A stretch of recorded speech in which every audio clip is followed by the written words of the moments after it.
आता नुकतंच मी खणकापड विक्रीसाठी आणलेलं आहे. तेही मी स्टॉलवर नेलं होतं आणि तिथं बऱ्यापैकी माझ्या खणकापडाची विक्री झाली.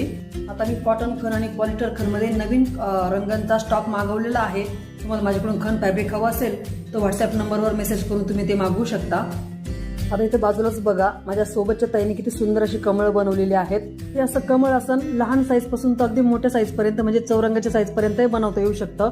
आणि हे असं कमळ असं आपण गणपतीची मूर्ती ठेवण्यासाठी, मार्गशीर्ष महिन्यातील गुरुवारची जी आपण पूजा करतो देवीची त्या पूजेसाठी, किंवा दिवाळीमध्ये लक्ष्मीपूजनसाठी, अशा वेगवेगळ्या गोष्टींसाठी वापरू शकतो. किंवा अगदी आपण घरातील गृह सजावटीची वस्तू म्हणून असं कमळ आसन वापरू शकतो. आणि तुम्हाला जर माझ्याकडून असं कमळ आसन बनवून हवं असेल तर नक्कीच दिलेल्या व्हॉट्सअप नंबरवर मेसेज करून तुम्ही असं कमळ आसन माझ्याकडून मागवू शकता. मध्यंतरी आपल्या काही व्हिडिओच्या खाली 2-3 ताईंनी अशा कमेंट केल्या होत्या, म्हणजे दोघी तिघींच्या सेमच कमेंट होते की आम्ही ग्रामीण भागामध्ये राहतो, आम्हाला असं पर्स मेकिंगचा व्यवसाय करायचा